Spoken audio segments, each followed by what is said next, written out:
오늘 이 아침에 하나님께서 우리에게 주시는 말씀은 갈라디아서 4장 28절로 30절까지의 말씀입니다. 갈라디아서 4장 28절로 30절 말씀. 우리 다 같이 한 목소리로 함께 봉독합니다. 형제들아, 너희는 이삭과 같이 약속의 자녀라. 그러나 그때에 육체를 따라 난 자가 성령을 따라 난 자를 핍박한 것 같이 이제도 그러하도다.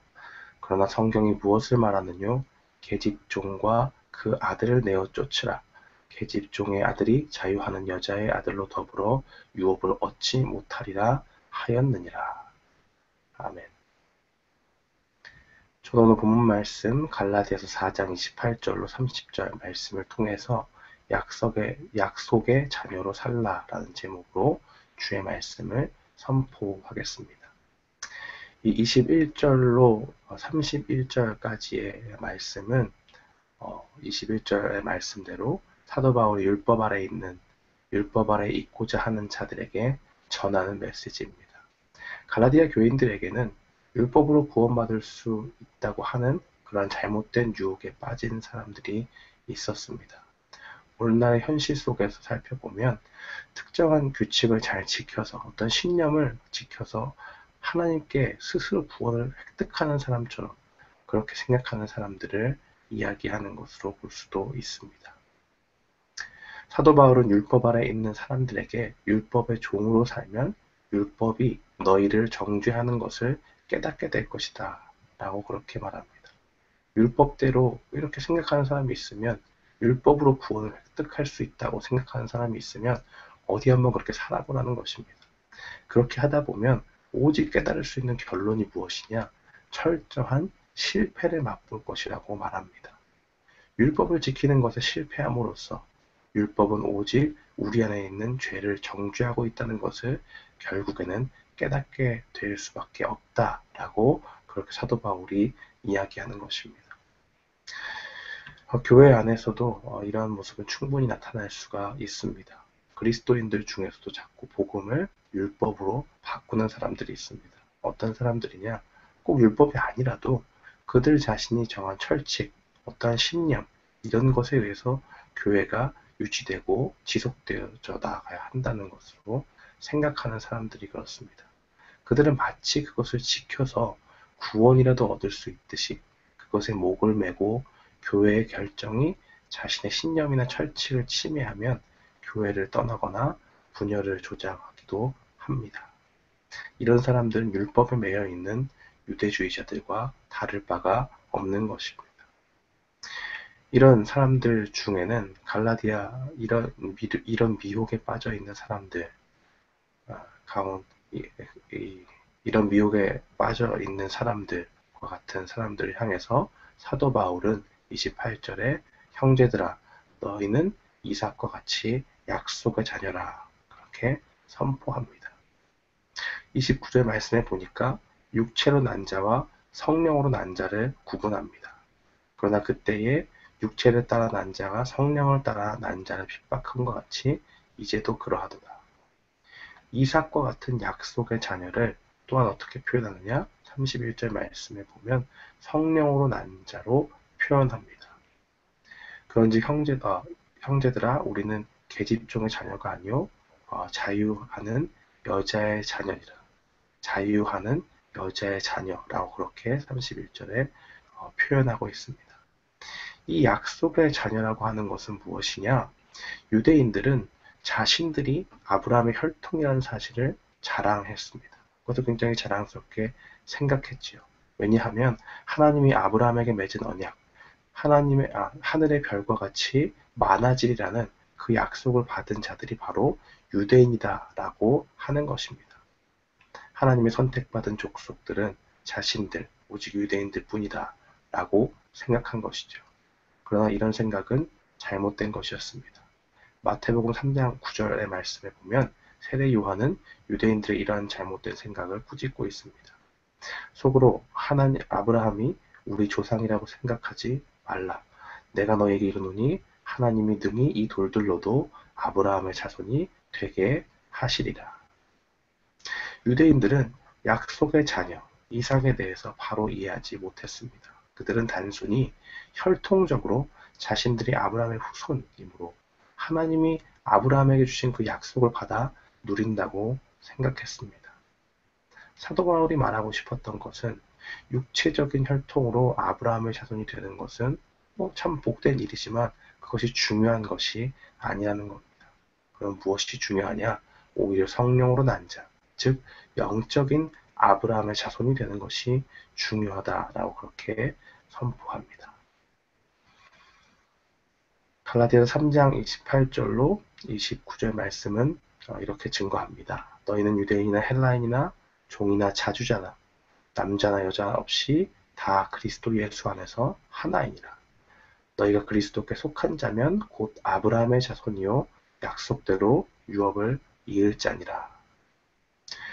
육체적으로 한 핏줄이냐가 중요한 것이 아니라 거기에는 약속을 이을 자가 있고 그렇지 못한 자가 있습니다.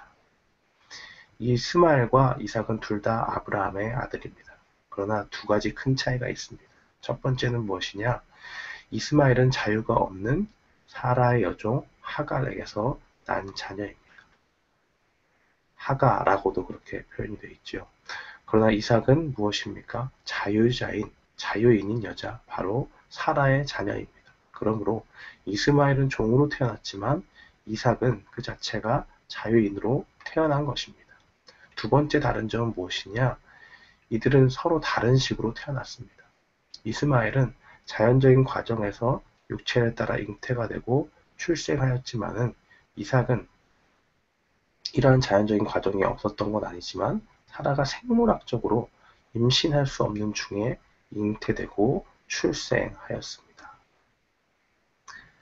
히브리서 11장 12절은 이삭의 출생에 대해서 이렇게 증거합니다.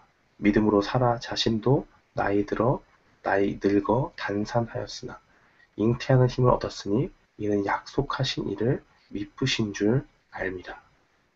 그러니까 어머니 몸에서 여자의 몸에서 태어난 것은 동일합니다. 정상적인 아기의 그런 출생의 과정을 겪었지만은 특별히 다른 것은 이삭은 이미 사라가 생물학적으로 임신할 수 없는 그 가운데 있었지만은 하나님께서 능력을 주셔서 잉태하는 힘을 얻고 그 가운데 이삭을 약속대로 받았다라는 것을 분명히 보여줍니다. 그러므로 이삭의 출생 과정은 그 가운데 분명히 초자연적인 현상 가운데 일어났다는 것을 우리는 볼 수가 있습니다.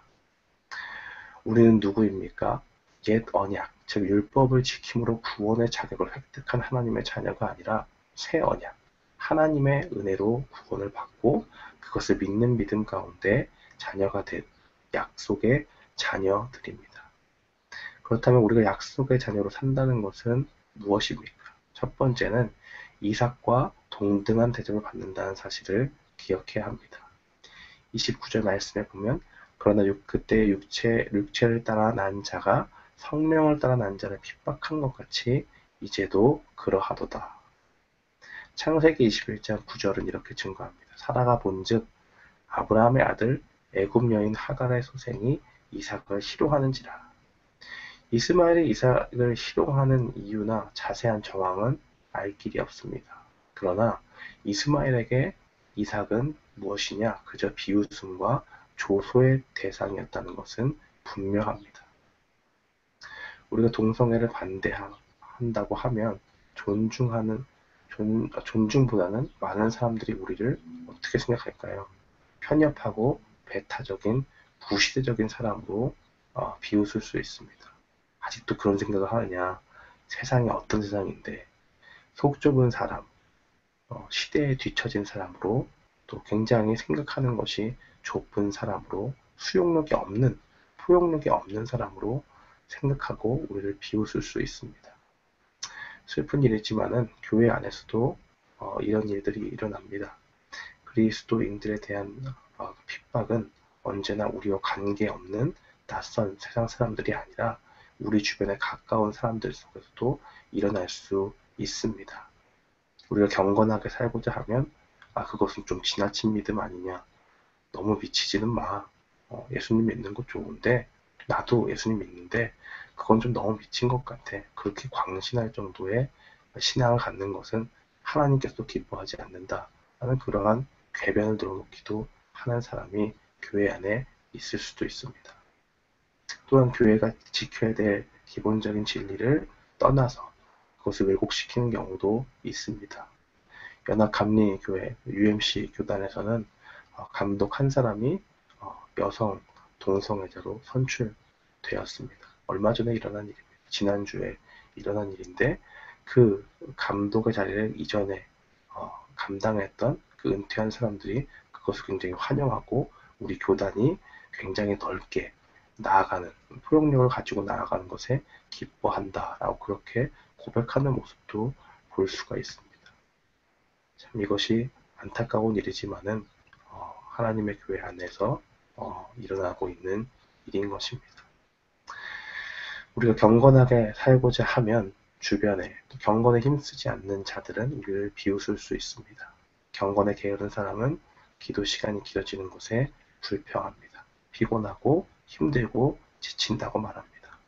그러나 경건에 힘쓰는 사람은 더 길게 기도하지 못하고 더 열정적으로 기도하지 못하는 것을 슬퍼합니다. 왜 그렇습니까? 기도 가운데 하나님께로부터 얻는 그러한 위로와 새 힘을 경험하고 그 안에 값진 것이 있다는 것을 발견하고 경험했기 때문에 그렇습니다. 우리가 교회 밖이든 교회 아니든 약속의 자녀로 산다는 것은 언제나 비웃음의 대상이 될 수가 있다. 이삭과 같은 그러한 대접을 우리도 받을 수 있다라는 생각을 우리가 기억해야 됩니다. 또한 우리가 약속의 자녀로 산다는 것은 무엇입니까? 둘째로는 약속의 자녀로 산다는 것은 우리가 받을 유업이 있다는 것을 기억하며 나아가는 것입니다. 30절 말씀입니다. 그러나 성경이 무엇을 말하느뇨? 계집종과 그 아들을 내어 쫓으라. 계집종의 아들이 자유하는 여자의 아들로 더불어 유업을 얻지 못하리라. 31절 말씀도 그렇게 증거합니다. 이삭은 이스마엘에게 조롱을 당했지만 결국 아버지의 유업을 받는 복을 누렸습니다. 심지어 아브라함이 이스마엘의 후사가 되기를 원하는 그러한 현상이 있었음에도 불구하고 하나님께서 이를 거부하셨습니다. 하나님은 이스마엘에게도 한 민족을 줄 것이라고 약속하였습니다. 그렇지만 궁극적으로 그 유업의 상속자는 이스마엘이 될 수 없고 오직 이삭이어야만 된다라고 그렇게 증거합니다. 창세기 21장 11절 말씀을 보십시오. 하나님이 아브라함에게 이르시되 내 아이나 내 여종을 위하여 근심치 말고 사라가 내게 이른 말을 다 들으라. 이삭에게서 나는 자라야 내 씨라 칭할 것이니라. 여종과 그 아들로 대표되는 그 율법주의자들은 하나님의 유업을 받을 수가 없습니다. 율법에 얽매여서 믿음으로 구원을 얻는 길을 거부하는 자들은 그들이 좇는 율법의 정죄함을 통해 죄인으로 분류되고 내어 쫓김을 받습니다. 그러나 영적인 아브라함의 자녀가 된 약속의 자녀들은 조롱과 함께 아브라함의 상속자로서 아브라함에게 속한 그 모든 유업을 누리는 귀한 복을 받은 사람들입니다. 로마서 8장 17절 말씀에 보면 이렇게 증거합니다. 자녀이면 또한 후사 곧 하나님의 후사요 그리스도와 함께한 후사니 우리가 그와 함께 영광을 받기 위하여 고난도 함께 받아야 될 것이니라. 이것이 바로 약속의 자녀, 성도들의 삶의 모습입니다. 우리의 삶은 고단할 수 있습니다. 교회 안과 밖에서 진리를 따르기로 결심하고 믿음에 따라 산다고 조롱받을 수 있습니다. 그러나 하나님은 약속의 자녀들을 붙들어 주십니다.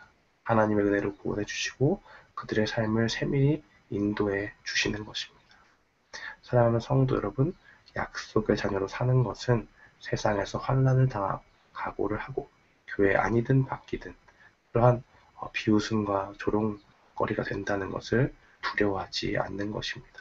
무엇과도 바꿀 수 없는 하나님의 영광의 유업이 우리를 위해 준비되었음을 믿고 나아가는 그런 믿음의 용사들이 되는 것입니다.